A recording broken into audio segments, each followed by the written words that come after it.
a nossa série de reflexão, de exposição, nos concentrando no verso 38, 37 e 38, tá? De Mateus capítulo 22. Então abra a sua Bíblia ali no Evangelho de Mateus capítulo 22, versos 37 ao 38. Acredito que no final dessa conferência a igreja já decorou esses dois versos, pelo menos. Tá? Mateus 22, 37 e 38 diz assim: Respondeu, pois, Jesus: Ame ao Senhor, o seu Deus, de todo o seu coração, de toda a sua alma e de todo o seu entendimento. Esse é o primeiro e maior mandamento. 39. O segundo, semelhante a este, é: ame os próximos como a você mesmo. Amém? Queridos, você já percebeu como é fácil nós estarmos dentro da igreja e termos dificuldade de amar pessoas dentro da igreja?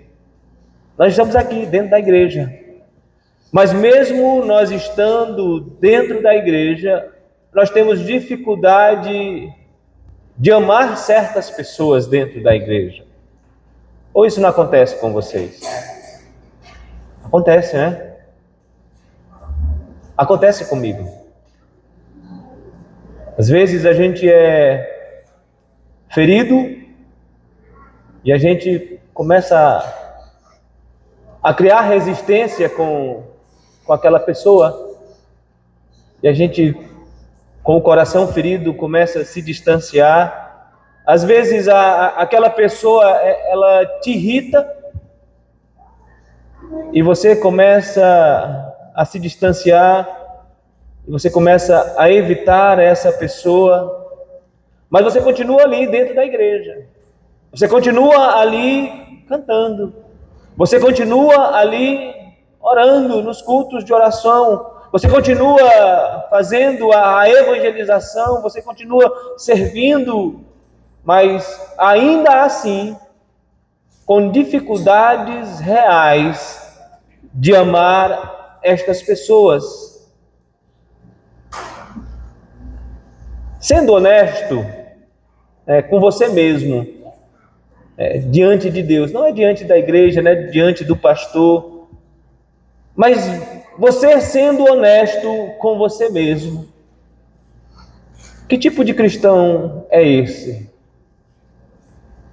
O cristão que diz que é cristão, o cristão que diz que ama a Deus, o cristão que diz que recebeu a Jesus Cristo como seu Senhor, como seu Salvador, que foi regenerado, que foi transformado, que foi redimido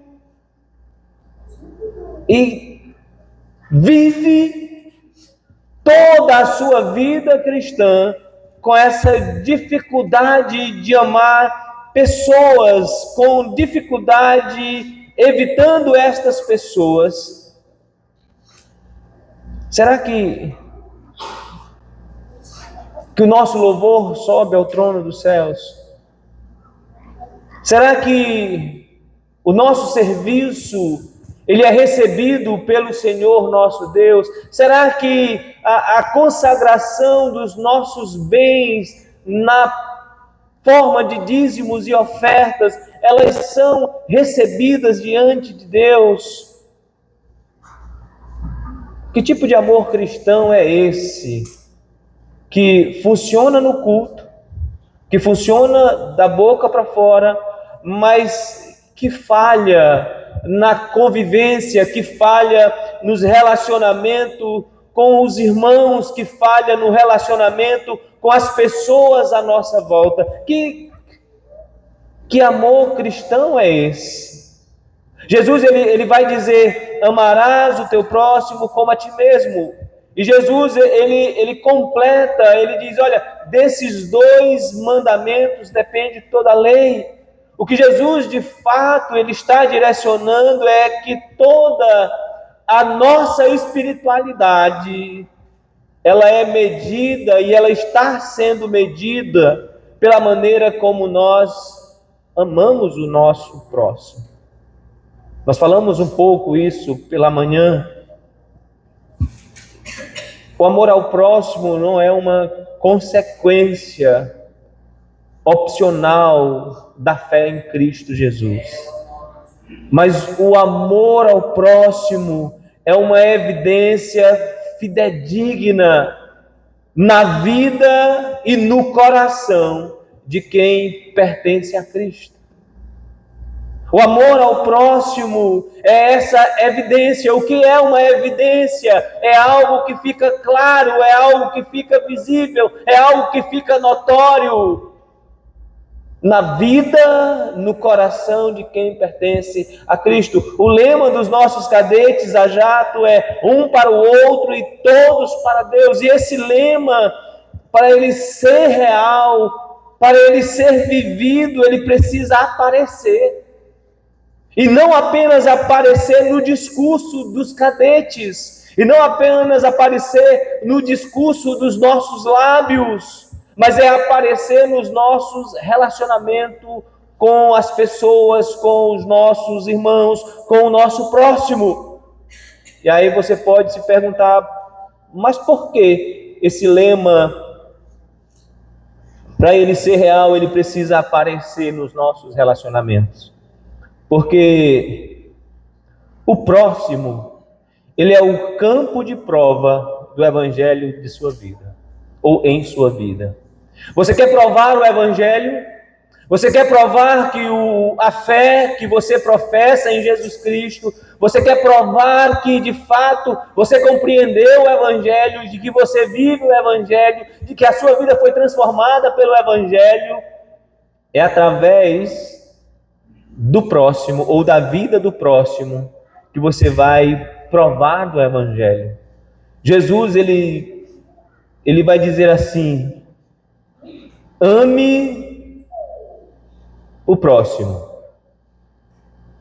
No verso de número 39, ele diz: o segundo mandamento é semelhante a este: ame o seu próximo.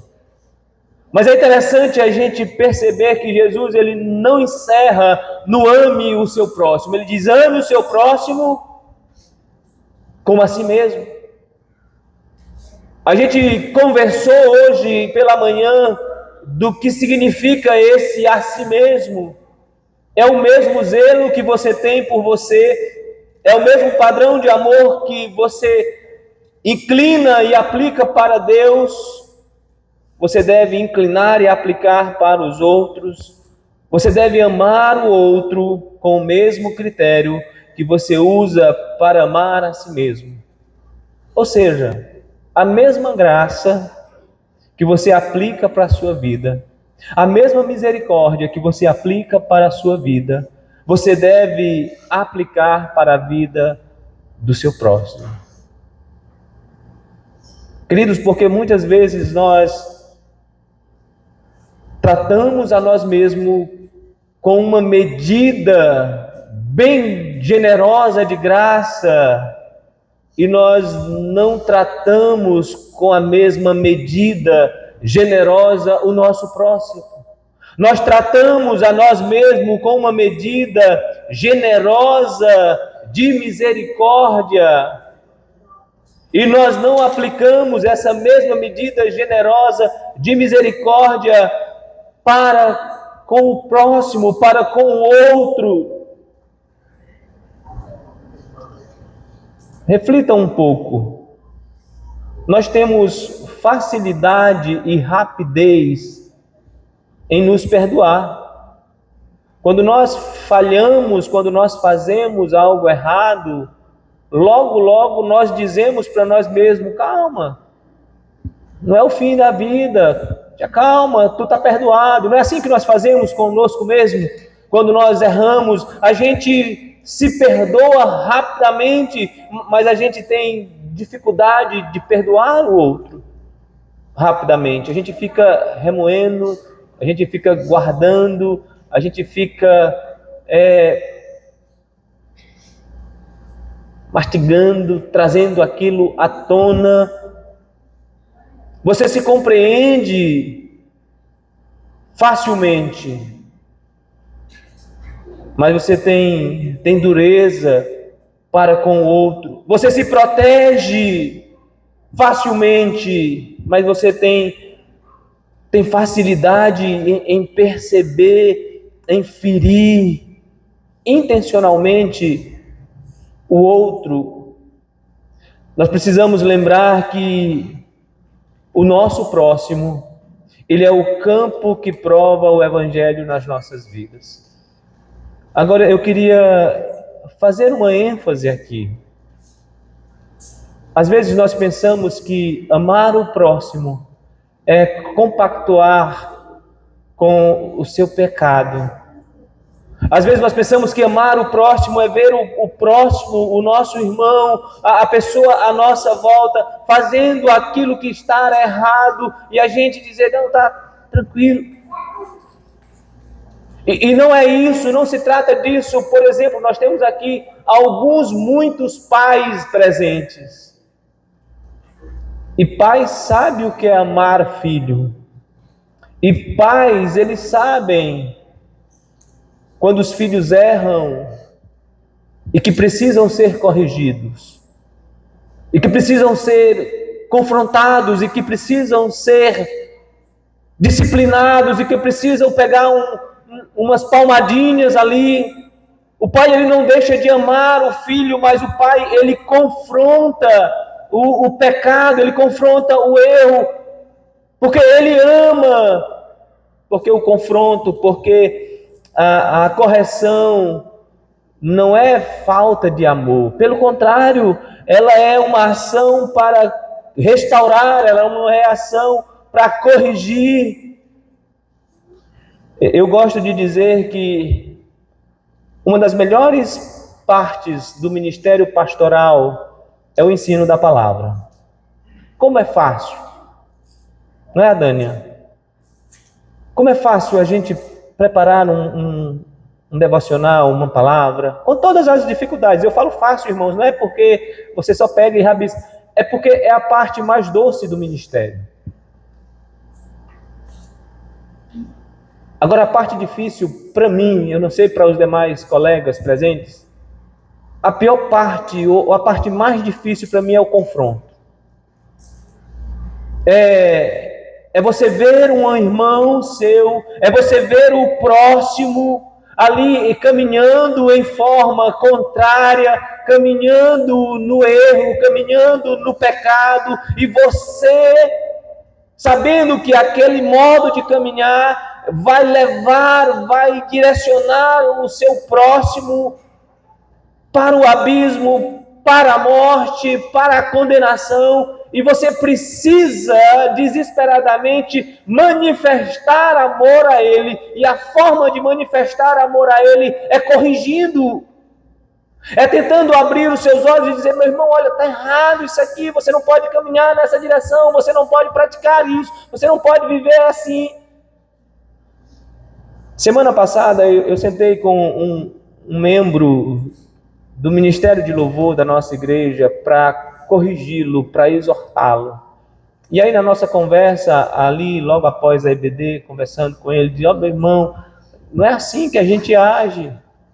Não é fugindo, não é abandonando a função, mas é expressando o que foi que lhe desagradou, o que foi que... Não, pastor, mas eu não gosto de confronto. E eu falei, e você acha que eu gosto?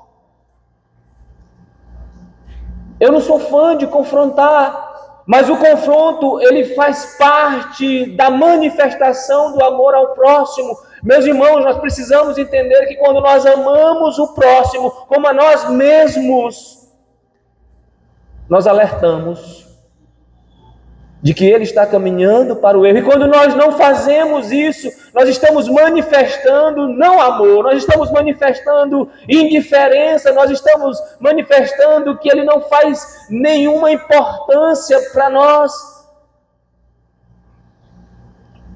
Amar o outro como a si mesmo, queridos, é assumir um custo. Essa forma de amar como Cristo amou, ela vai custar para você. Ela vai custar o quê? Às vezes ela vai custar aquela nomenclatura de que você é chato. Você é chato porque você está tentando corrigir, você está tentando alertar, você está tentando abrir os olhos daquele irmão de um erro, de um pecado, de uma falha, de um caminho que está lhe distraindo e que pode lhe levar a consequências piores. Amar o outro como a si mesmo, queridos, é carregar um peso.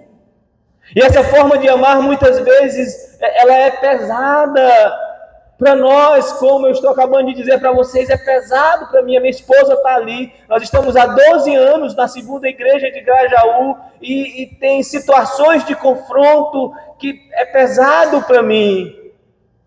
Mas mesmo sendo pesado para mim, diante do meu comprometimento com o Evangelho de Cristo que me resgatou, eu preciso caminhar na direção que é pesada para mim, para abrir os olhos do meu irmão, para corrigir os olhos do meu irmão. Amar o outro, queridos, como a si mesmo, é agir para o bem do outro. Se você está vendo alguém caminhando em direção a um abismo, a um precipício, você sabe que se ele continuar caminhando naquela direção, ele vai cair, ele vai se dar mal, ele vai perder a vida. E amar como a si mesmo é agir para o bem do outro. Essa forma de amar, ela requer ação. Ela requer ação de nós. Queridos, como é que nós estamos agindo para o bem do outro? Para o bem do nosso irmão, para o bem do nosso próximo? Será que nós estamos dispostos a pagar um preço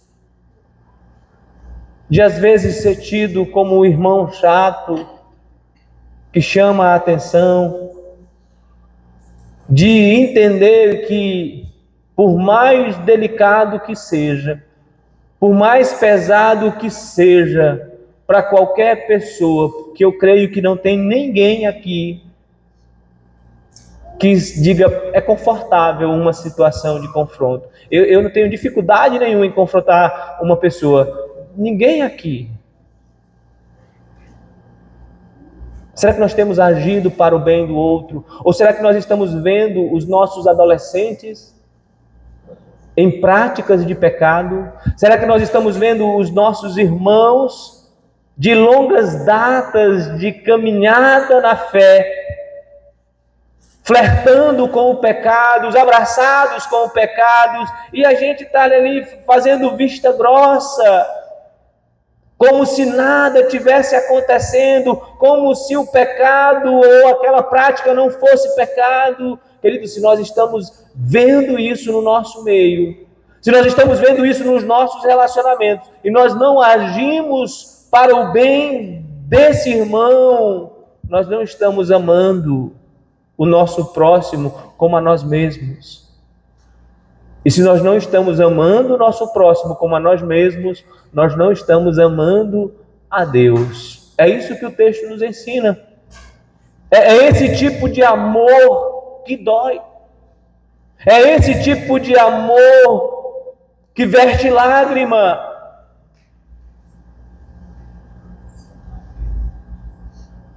Os pais de primeira viagem, eles choram mais na primeira correção dos filhos do que os filhos que são corrigidos. Quando o pai e a mãe de primeira viagem, eles precisam corrigir os seus filhos, dar uma palmadinha ali. Eles fazem isso, mas depois eles estão em prantos, chorando, porque aquilo dói no coração do pai. Esse amor ao próximo, muitas vezes ele dói. Dói no nosso coração, porque nós o amamos ao ponto de ir até onde eles estão e dizer: olha, meu irmão, está errado, você está em pecado, você está flertando com a queda e você precisa abandonar essa prática. E às vezes isso dói, mas esse padrão é o padrão que Cristo apresenta. Esse padrão é o padrão que Cristo apresenta, um padrão que dói. Dói por quê? Porque confronta o ego, porque confronta o individualismo, porque confronta o bem-estar próprio em detrimento do próximo. É esse tipo de amor que Cristo está dizendo que nós precisamos manifestar uns para com os outros. É isso que Cristo espera de nós. É isso que Cristo espera que eu faça com os meus relacionamentos. É isso que Cristo espera que você faça em seus relacionamentos.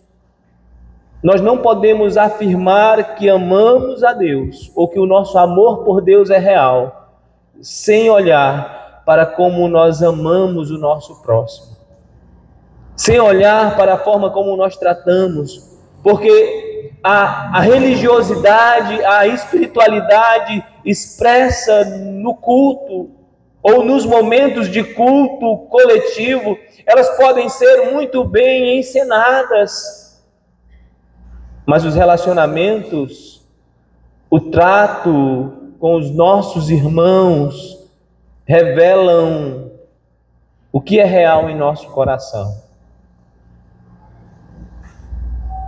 Amar quem te ama e amar quem está andando na linha é muito fácil, é muito confortável. Agora, amar às vezes aquele que tem dificuldade, que cria uma barreira, amar aquele que está cego pelo pecado, que está cego pelo egoísmo, você tentando ajudar e o irmão ali lhe mordendo, lhe chutando, lhe... Os irmãos criam animais, e os animais, eles têm um afeto muito grande pelos seus donos. Cachorro, gato, mas quando você vai vacinar, ou quando você vai curar esses animais, eu lembro das campanhas de vacina de animais, né, era feita na rua. Hoje é mais tranquilo, mas aí o pessoal saía com os sacos de fibra e gato dentro para vacinar, e a pessoa que ia vacinar, ela pedia para o dono segurar o animal, né? E o dono segurava o animal para aplicar ali aquela medicação, aquela vacina, mas o animal, ele é irracional, ele é bruto, e às vezes ele mordia o dono, azunhava o dono. Queridos, o dono está levando aquele animal para tomar uma medicação, para ser curado, para não adoecer, e às vezes ele é mordido, ele é azunhado,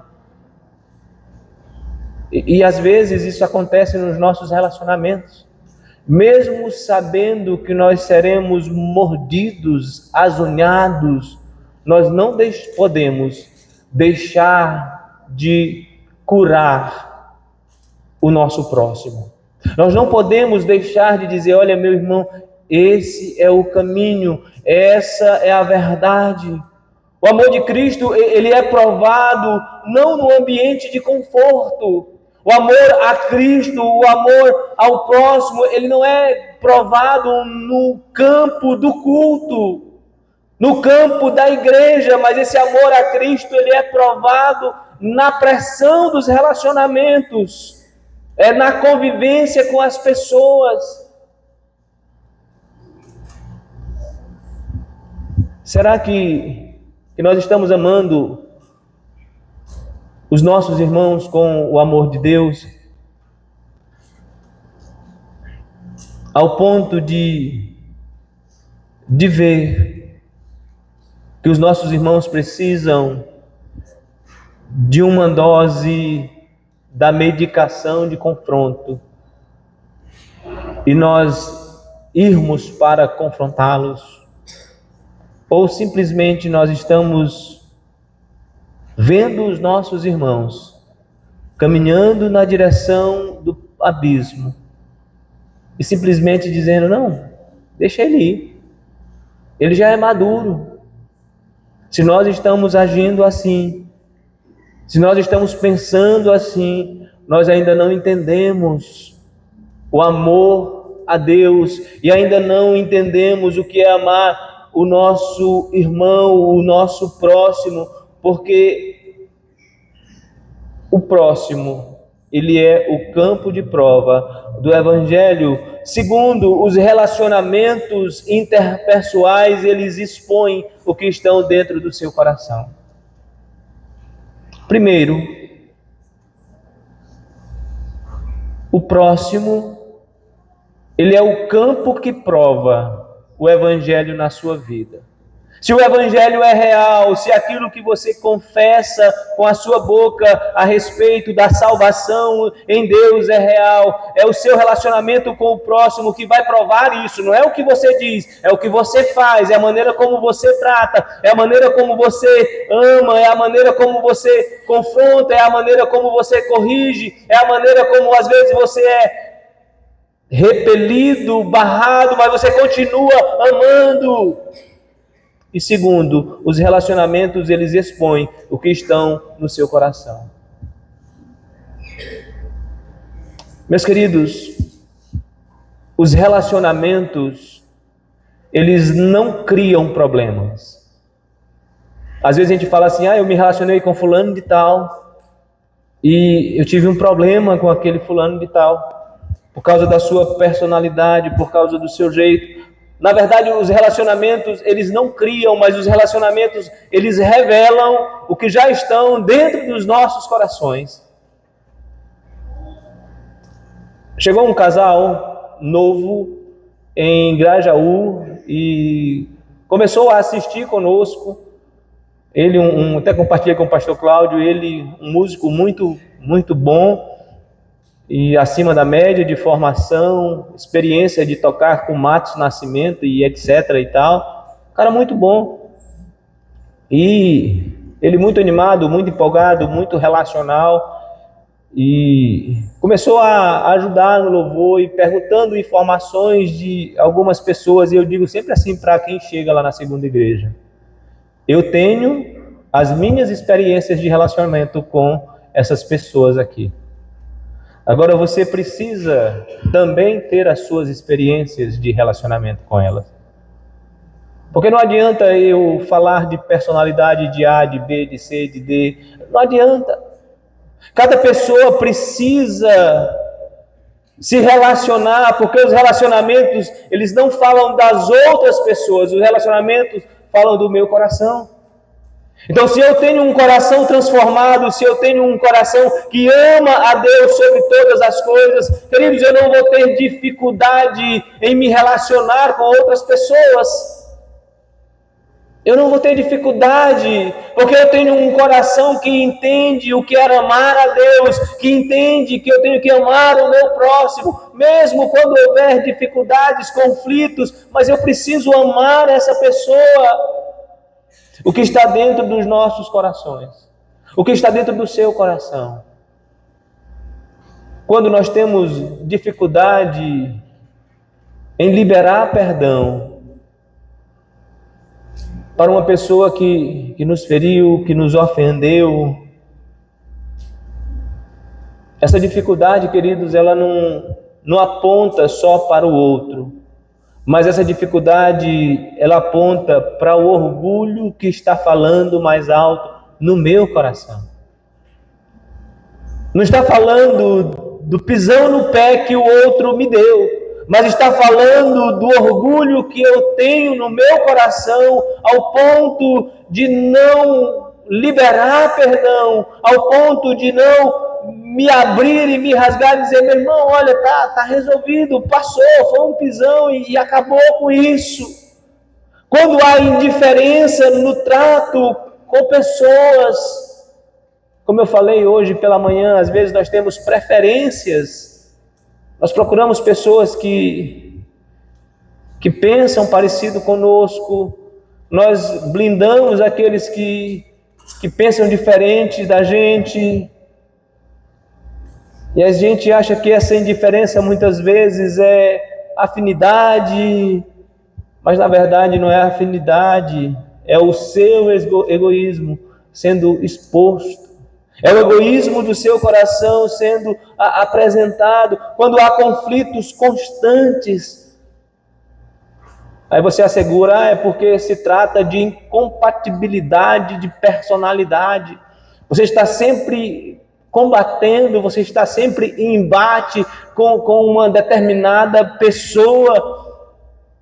Mas na verdade não é incompatibilidade de personalidade, mas é conflito. Ausência da rendição da sua vida a Cristo. Como fica fácil, não é? Perceber que você não tem um problema e quem tem o problema é o outro. Que você não tem dificuldade e quem tem dificuldade é o outro.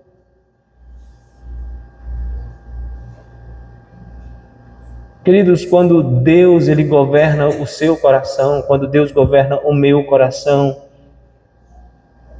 Ele transforma as nossas vidas. A maneira como você fala, a maneira como você reage, a maneira como você perdoa, a maneira como você se relaciona com as pessoas, tudo isso se torna diferente. A maneira como você manifesta amor pelo próximo revela a sua relação com Deus. É isso que Jesus está tratando, é isso que Jesus está tentando guardar na mente e no coração daquelas pessoas ali. Não se trata tão somente de dizer que ama a Deus, mas se trata de manifestar na sua relação com o próximo que você tem uma vida rendida a Deus. Por fim, amar o próximo é morrer para si mesmo. Nós podemos e nós devemos entender que amar, biblicamente, não se trata de sentimento. Não é um sentimento, mas se trata de um mandamento. E esse mandamento, ele fala e ele aponta para a mortificação do nosso ego. É por isso que amar o próximo é morrer para si mesmo. Tem um texto, e eu gostaria que você abrisse a sua Bíblia nesse texto, Gálatas 2:20. Gálatas, capítulo 2, o verso 20.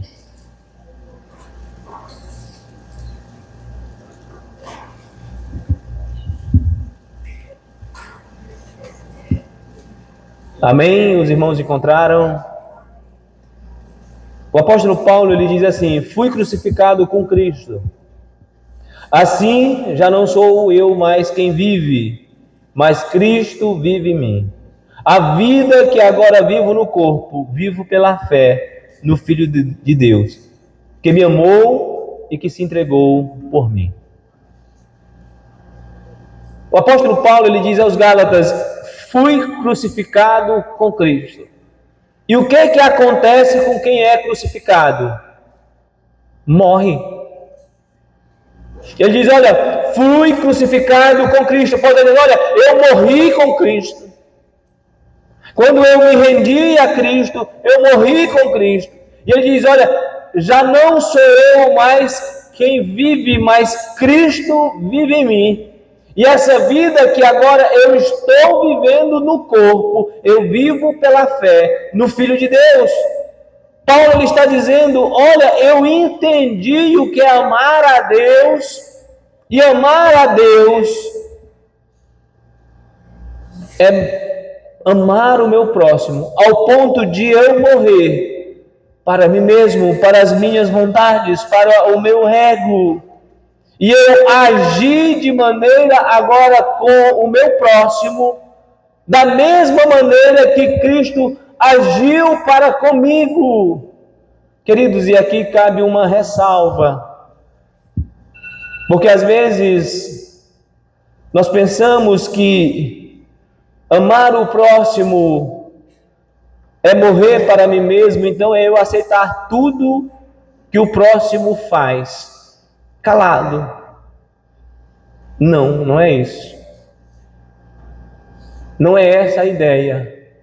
Quando nós olhamos para o exemplo de Cristo, que ele corrige, Cristo, ele confronta, Cristo, ele perdoa, Cristo, ele redime, mas Cristo também aplica justiça, Cristo também expulsa.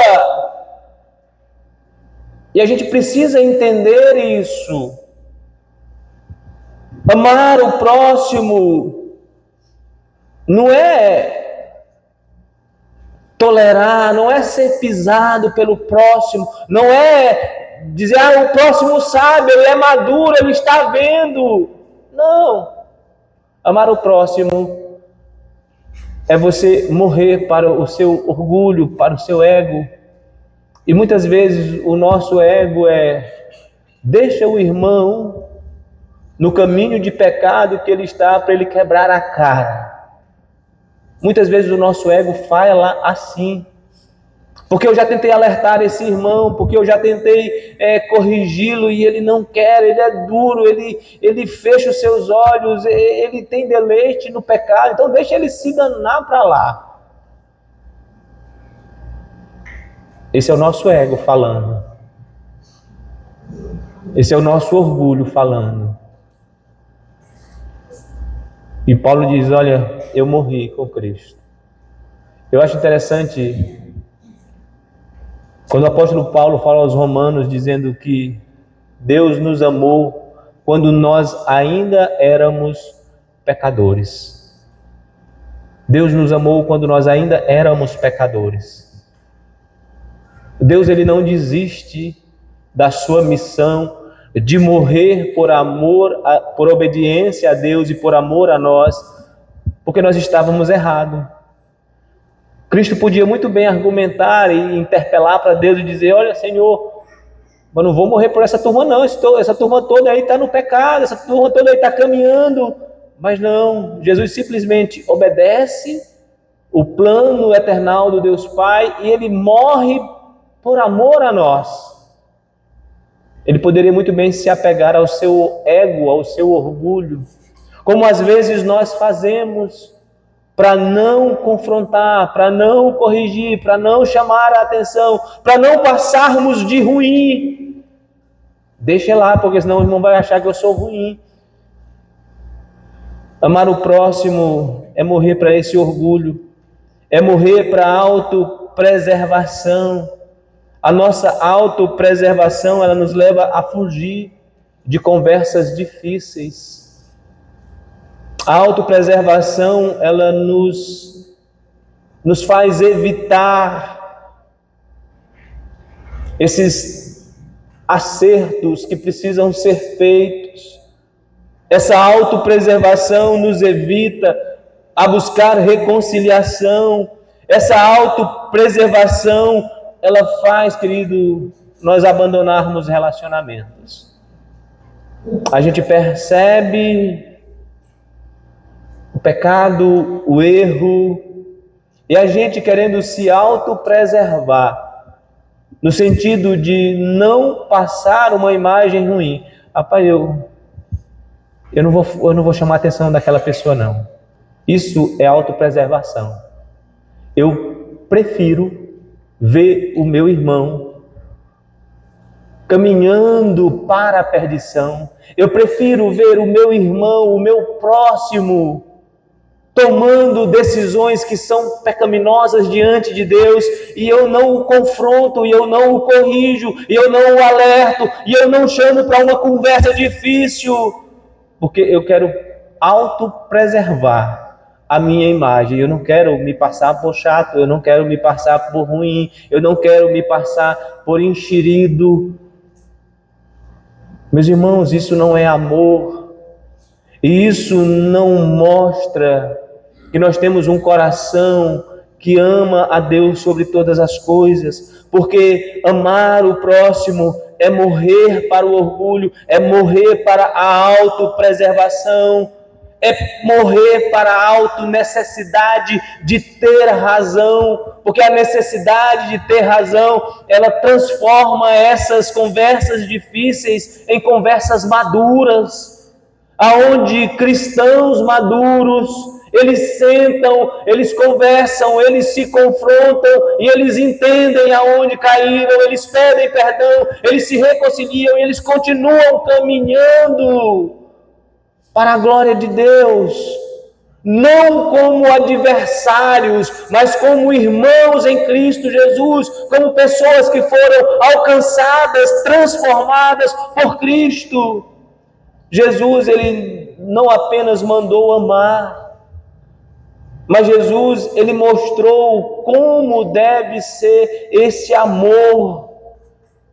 E o amor de Cristo, queridos, custou a sua própria vida. E amar o nosso próximo custa a nossa vida. Amar o próximo como Cristo exige sacrifício. E amar o nosso próximo como Cristo exige esse sacrifício real, de muitas vezes nós temos que passar por cima desses sentimentos de autopreservação. Amar o nosso próximo como Cristo nos amou vai sangrar. Muitas vezes nós vamos sangrar. Não existe amor bíblico sem sacrifício pessoal. Você só ama de verdade quando você para de viver para si mesmo e você vive para a glória de Deus.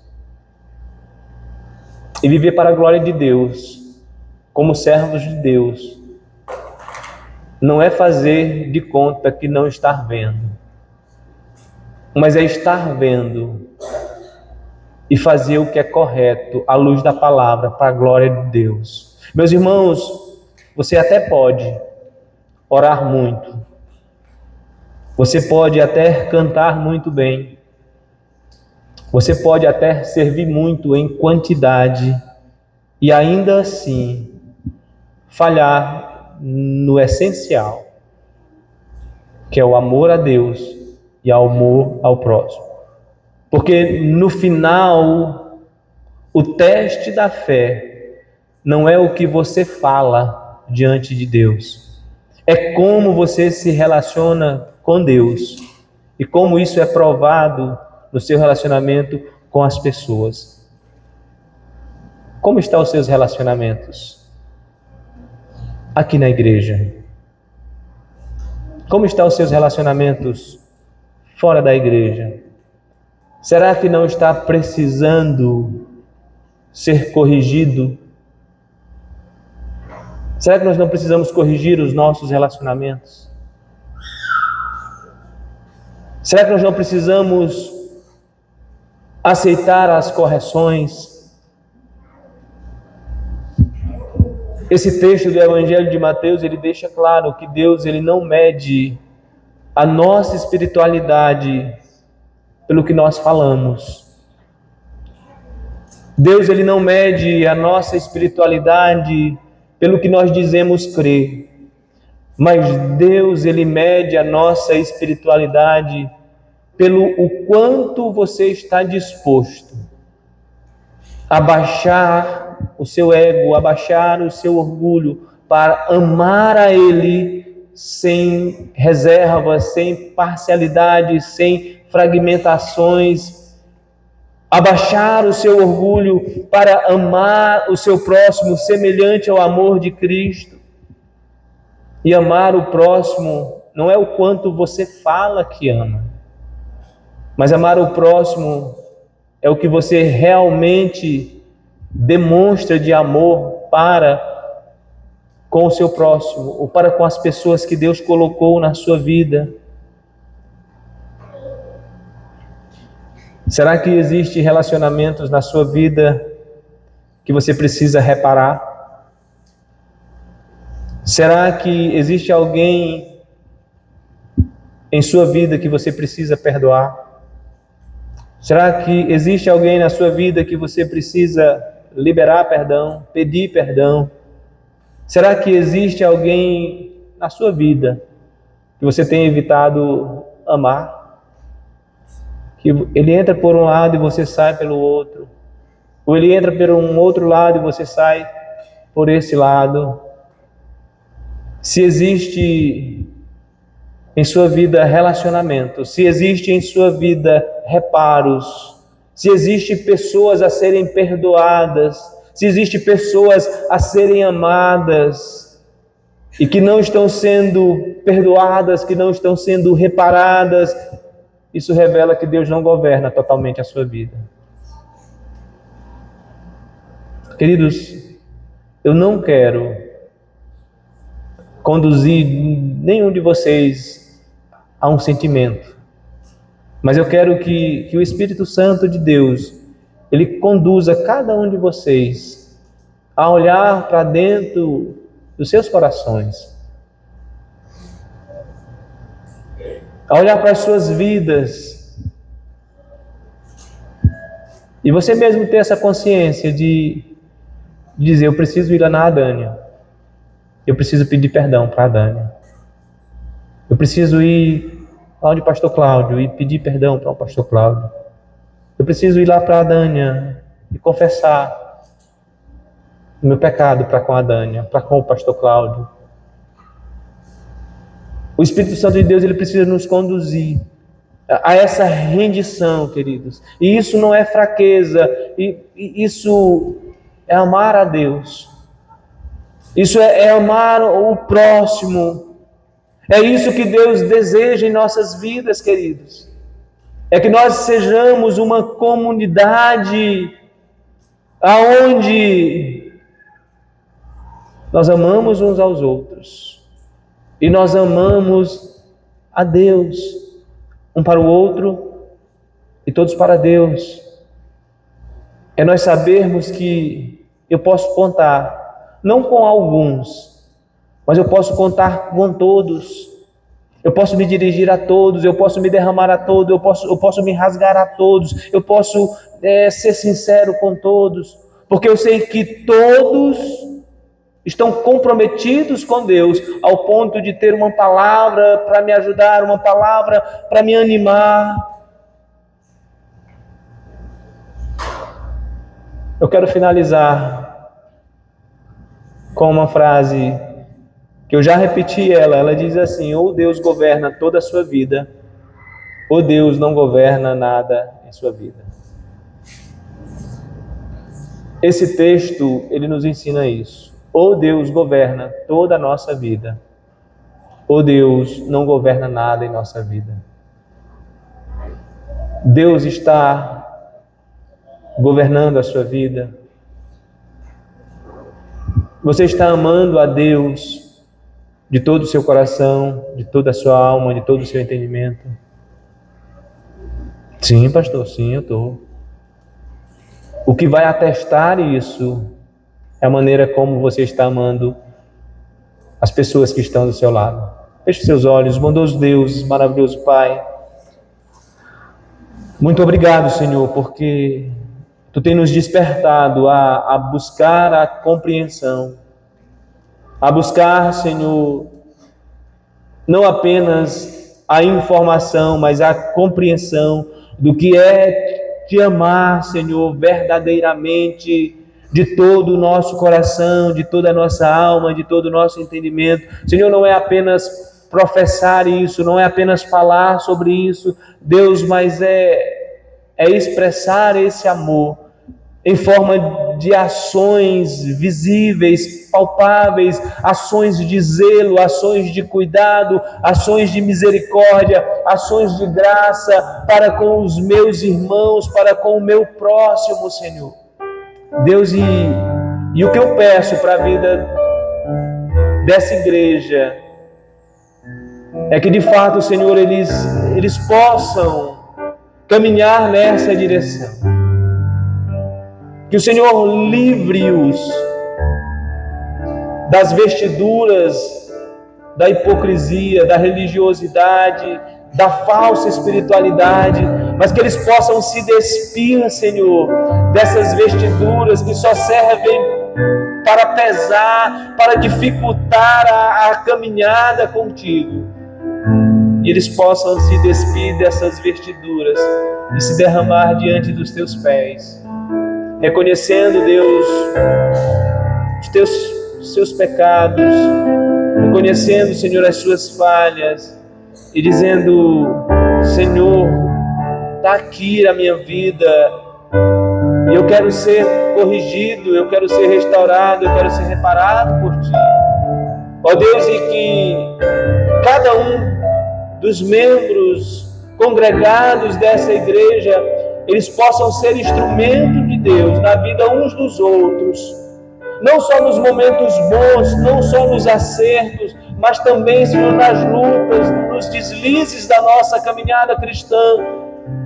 Que os nossos irmãos não nos vejam caminhando caminhos tortuosos e não liguem, Senhor, e não tenham misericórdia de nós, mas que eles possam, Pai, nos ver, nos distanciando, Pai, praticando o que não Te agrada e ir ao nosso encontro em amor, em graça, para que nós sejamos reconduzidos para o caminho certo. Ó Deus, e quando isso acontecer, que o Senhor nos dê coração que entenda que aquela ação é uma ação de amor, é uma ação de misericórdia, é uma ação de zelo da Tua parte, manifesta por a vida daquele irmão em meu benefício. Eu aceite e eu receba para o Teu louvor e para a Tua glória. Dispensa, Deus, a Tua graça sobre esse povo. Dispensa, Deus, o Teu favor sobre a vida desse departamento de adolescentes.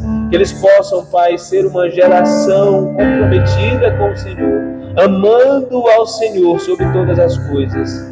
E que esse amor seja manifesto nas suas relações uns com os outros. É no nome de Jesus, o nosso Salvador, que nós oramos. Amém e amém. Senhor, nos abençoe a palavra.